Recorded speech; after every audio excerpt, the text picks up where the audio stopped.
Right now, there is something you are afraid of doing, something that would change your life.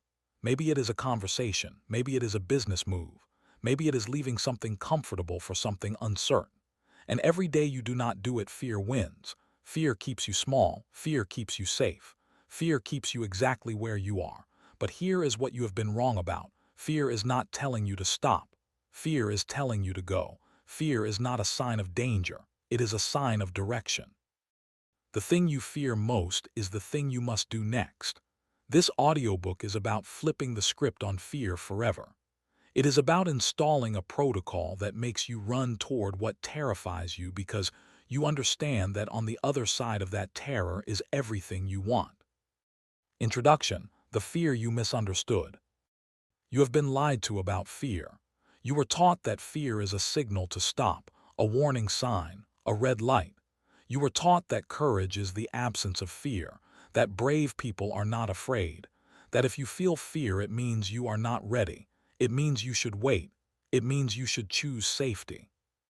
Every single one of these teachings is wrong, and they have cost you more than you can calculate. Fear is not a signal to stop. It is a signal that you are at the edge of your current identity. It is a signal that you are about to do something that will change you. It is a signal that growth is on the other side. Fear is not a wall. It is a door, and you have been treating it like a wall your entire life. The people who achieve extraordinary things are not fearless. They are fear-facing.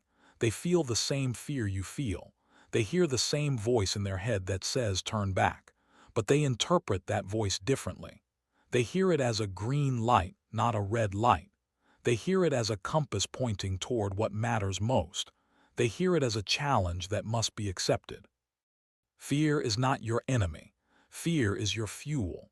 It is the most powerful motivational force in human psychology. When you learn to weaponize it, you become unstoppable.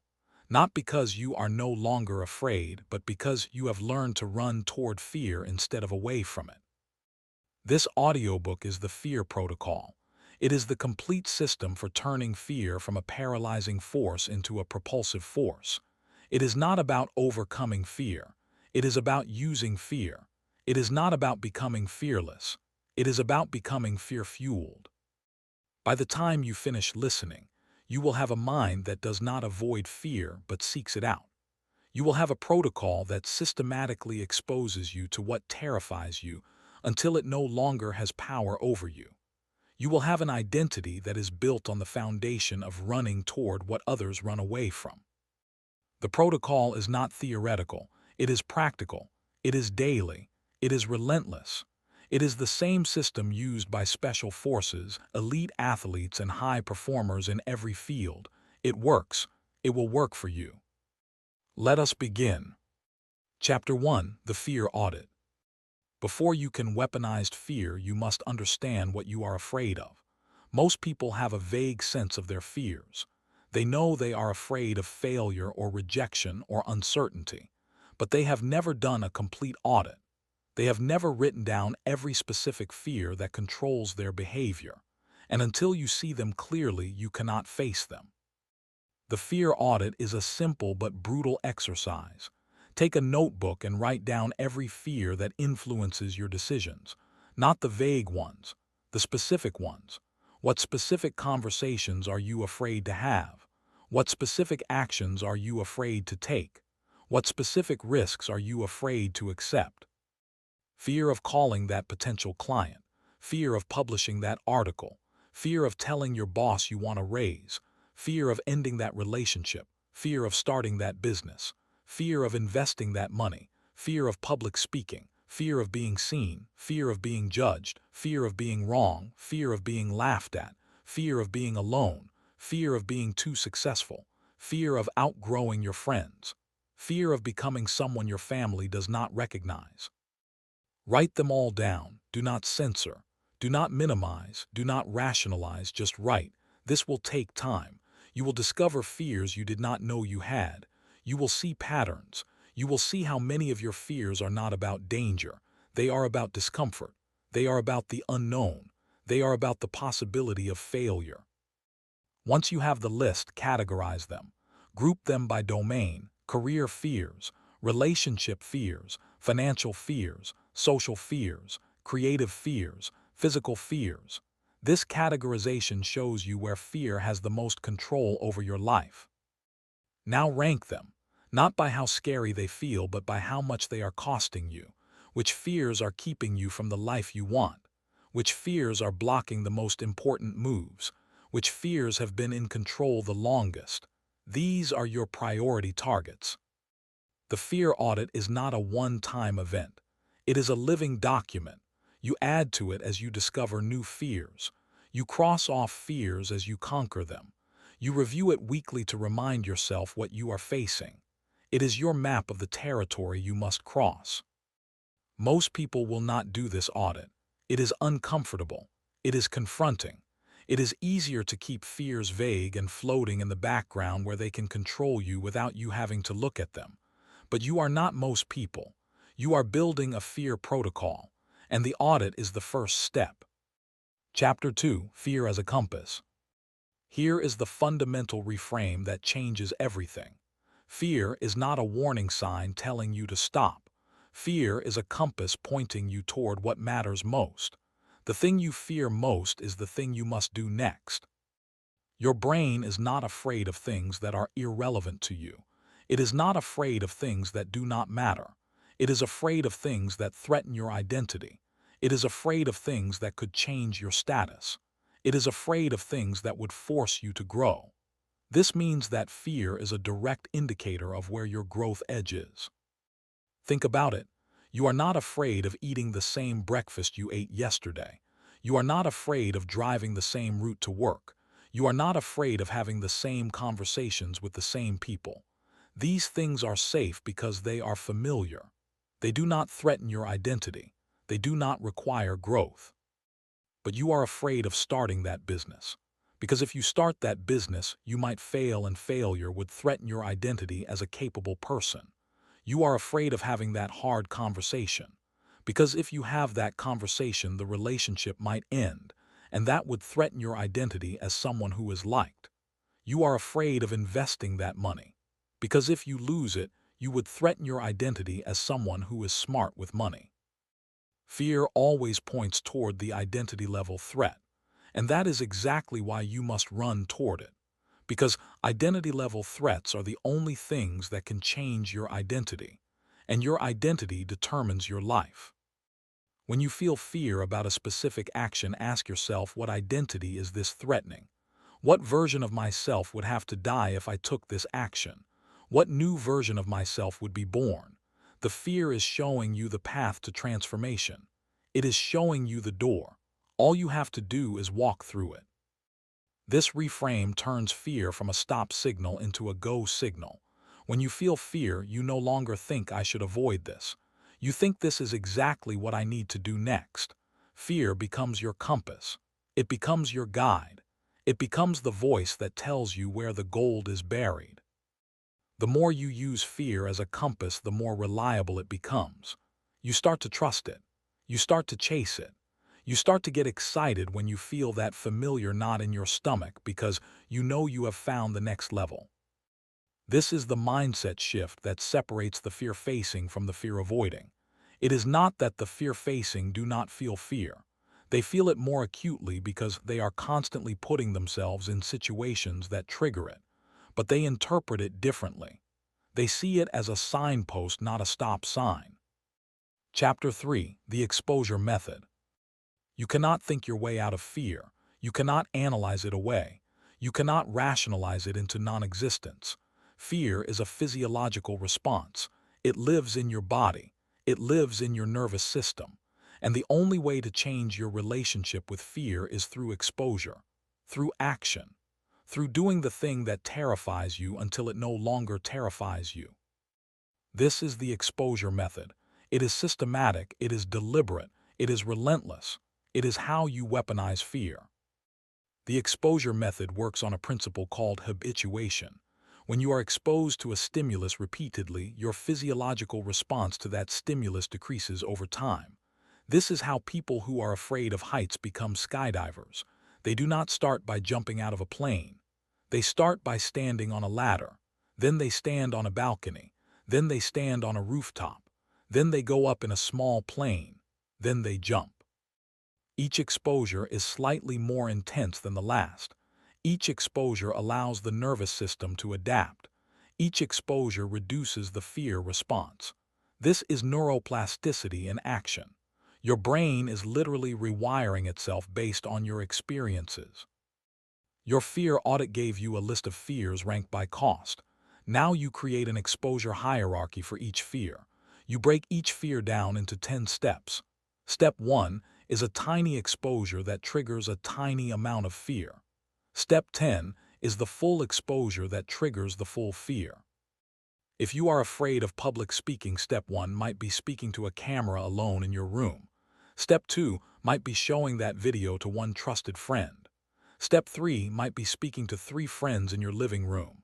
Step 4 might be speaking to 10 colleagues at a team meeting. Step 5 might be speaking to a small external group. Step 10 is speaking on a stage to 1,000 people. You do not skip steps. You do not rush. You move through the hierarchy at a pace that challenges you but does not overwhelm you. You expose yourself to step 1 until the fear response is minimal. Then you move to step 2. You repeat this process until you have worked through the entire hierarchy. This takes time. It takes patience. It takes courage, but it works. It is the only thing that works because it is based on the biology of fear. It is based on how your brain actually changes. The exposure method is not about being reckless. It is not about throwing yourself into the deep end and hoping you survive. That is called flooding, and it often backfires. It creates trauma. It reinforces fear. The exposure method is systematic. It is controlled. It is progressive. It is sustainable. You must commit to daily exposure. Fear is like a muscle. It atrophies with disuse. It strengthens with exposure. If you stop exposing yourself to what you fear, the fear grows back. You must maintain the protocol. You must keep exposing yourself. You must keep pushing the edge. The exposure method is the heart of the fear protocol. It is where the transformation happens. It is where fear becomes fuel. It is where you prove to yourself that you can do what terrifies you and survive. And each survival makes you stronger. Each survival makes you more capable. Each survival makes you more fearless. Chapter 4: The Daily Fear Practice. The fear protocol is not a one-time event. It is a daily practice. You do not work through your fear hierarchy and then stop. You maintain the gains by continuing to expose yourself. You keep the fear weapon sharp by using it every day. The daily fear practice has 3 components: the micro-exposure, the macro-exposure, and the fear review. The micro-exposure is something you do every day that triggers a small amount of fear. It is your maintenance dose. It is the fear equivalent of brushing your teeth. It keeps the fear response low. It keeps you comfortable with discomfort. Your micro-exposure might be starting a conversation with a stranger. It might be publishing a short post online. It might be asking a question in a meeting. It might be trying something you are not good at. It is something that makes you feel a slight flutter in your stomach, something that makes you hesitate for a second. You do it every day without exception. The macro-exposure is your weekly deep dive. Once per week, you tackle a step on your fear hierarchy. You deliberately put yourself in a situation that triggers significant fear. You do the thing you have been avoiding. You take the action that makes your hands shake. You commit to the decision that makes you want to throw up. This weekly exposure is where the major gains are made. It is where you level up. It is where you prove to yourself that you are the person who does hard things. It is where you collect evidence that fear does not control you. The fear review is your reflection practice. At the end of each day, you ask yourself, what did I fear today? What did I do about it? How did I respond? You write it down, you track your progress, you notice patterns, you see which fears are weakening and which are still strong. This review keeps you honest. It keeps you aware. It prevents you from slipping back into avoidance. The daily fear practice is non-negotiable. If you skip days, the fear grows back. The neural pathways that you weakened through exposure begin to strengthen again. The old patterns return. You must maintain the practice. You must keep the weapon sharp. This sounds exhausting. It is not. It is energizing because every time you face a fear, you feel more powerful. Every time you do what you thought you could not do, you expand your sense of self. Every time you survive the thing that terrified you, you prove to yourself that you are capable of more. The daily fear practice becomes the highlight of your day. You start to look forward to the micro exposure. You start to get excited about the macro exposure. You start to see fear not as a burden but as an opportunity. You start to chase the flutter in your stomach. You start to seek out the edge. This is the transformation. This is when fear becomes fuel. This is when you become fear-fueled. Chapter 5. The Identity of Fearlessness. The ultimate goal of the fear protocol is not to eliminate fear. It is to change your relationship with fear so completely that you become someone who is defined not by what you avoid, but by what you face. You become someone whose identity is built on the evidence that you do what terrifies you. This identity is not built by declaring I am fearless. That is false and your brain knows it. You still feel fear. You always will. The identity is built by declaring I am fear-facing. I am the person who runs toward what others run away from. I am the person who uses fear as fuel. I am the person who grows through exposure. This identity is built through language and action. Every day you speak about yourself as someone who faces fear.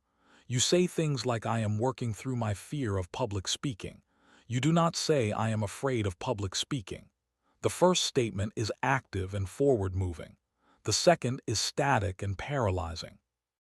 Every day you provide evidence for this identity through action. You do the micro-exposure. You do the macro-exposure. You review your progress. You collect proof that you are the person you claim to be. The identity of fearlessness is not about being without fear. It is about being with fear in a way that serves you. It is about having fear and taking action anyway.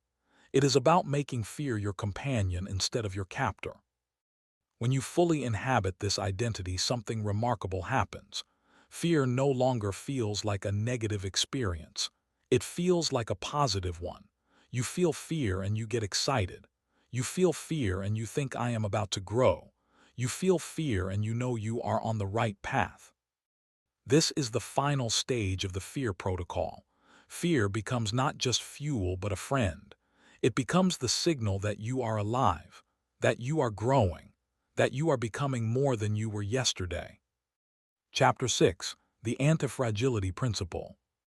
There is a concept called antifragility. It is the opposite of fragile. Fragile things break under stress. Antifragile things get stronger under stress. A glass is fragile. It breaks when you drop it. A muscle is antifragile. It gets stronger when you stress it. Fear is stress. When you avoid fear, you remain fragile. You remain weak. You remain easily broken by life. When you expose yourself to fear, you become antifragile. You become stronger. You become capable of handling more. You become unbreakable. The fear protocol is an antifragility protocol.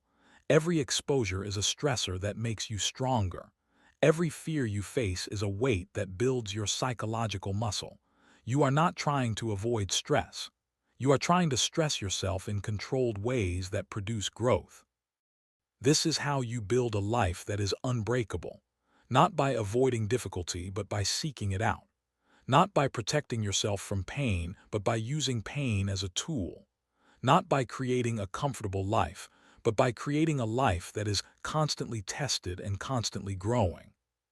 The antifragility principle explains why the fear protocol works. It explains why exposure makes you stronger. It explains why the person who faces fears regularly becomes more resilient than the person who lives a safe, comfortable life. The person who lives a safe life is fragile. They have never been tested. When life inevitably throws a crisis at them, they break. They cannot handle it. They have no capacity for stress. They have no psychological muscle. The person who follows the fear protocol is antifragile. They have been tested daily. They have built psychological muscle. When life throws a crisis at them, they handle it. They absorb it. They grow from it. They become stronger. This is the ultimate goal, not just to be fearless, not just to be fear-fueled, but to be antifragile, to be unbreakable, to be the person who gets stronger under pressure, to be the person who thrives in chaos, to be the person who uses every stressor as an opportunity for growth. Chapter 7: Fear as Fuel. Let me show you how to use fear as fuel. How to take the physiological response that used to paralyze you and convert it into energy that propels you forward.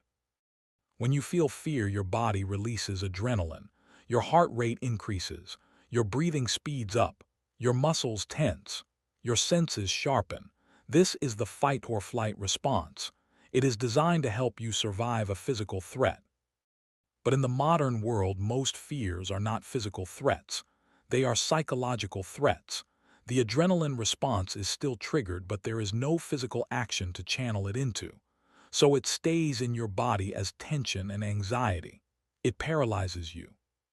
The fear protocol teaches you to channel that adrenaline into action, to use the physiological response as fuel for the very thing that triggered it. Here is how you do it. When you feel fear, you do not try to calm down. You do not try to breathe slowly and relax. You do the opposite. You speed up. You take the adrenaline and you use it.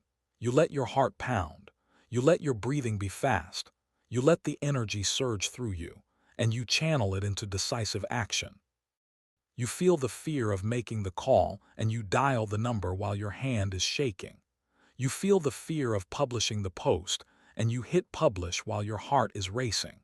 You feel the fear of starting the business, and you register the domain while you feel like you might throw up. You do not wait for the fear to subside.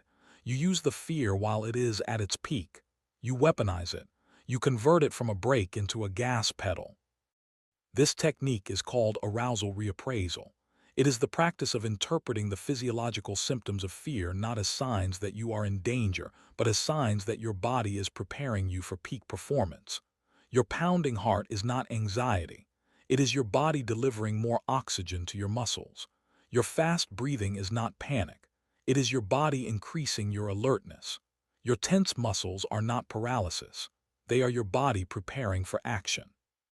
When you reappraise arousal this way, you do not just tolerate the symptoms of fear. You welcome them. You get excited about them. You think, yes, my body is ready. Let us go. This is how elite performers use fear. They do not try to eliminate it. They use it. They channel it. They let it fuel their performance. A sprinter feels fear before a race, and they use that adrenaline to explode out of the blocks. A speaker feels fear before walking on stage, and they use that energy to deliver a powerful talk. A leader feels fear before making a hard decision, and they use that clarity to choose correctly. You can do the same thing. You can learn to love the feeling of fear because it means you are about to do something that matters. You can learn to chase that feeling because it means you are growing. You can learn to use that energy as the fuel for your greatest actions. Closing the fear-fueled life. You have been given the protocol. You have done the audit. You understand fear as a compass. You have the exposure method. You have the daily practice. You are building the identity of fearlessness. You understand antifragility. You know how to use fear as fuel. Now you must live it. You must become the person who runs toward fear, not the person who talks about it, not the person who plans to, the person who does it, every day, without exception. Start today, pick one fear from your audit, the one that is costing you the most. Create a 10-step hierarchy. Do step 1 today. Do it now, not tomorrow, not next week. Now.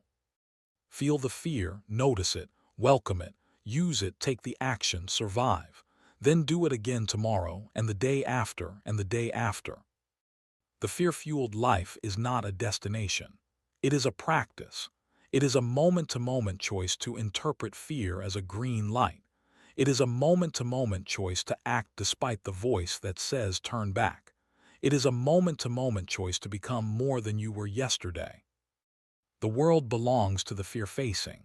The opportunities go to those who act despite fear. The growth goes to those who chase the edge. The respect goes to those who do what terrifies them. You can be one of those people, starting now. The protocol is simple. Do what you fear, do it daily, do it systematically, do it until it no longer scares you, then find the next fear and do it again. This is the fear-fueled life. This is the anti-fragile life. This is the unstoppable life. It is yours for the taking, but you must take it. Nobody can do it for you. The fear is waiting. It is pointing at the door. It is telling you to go. Run toward it.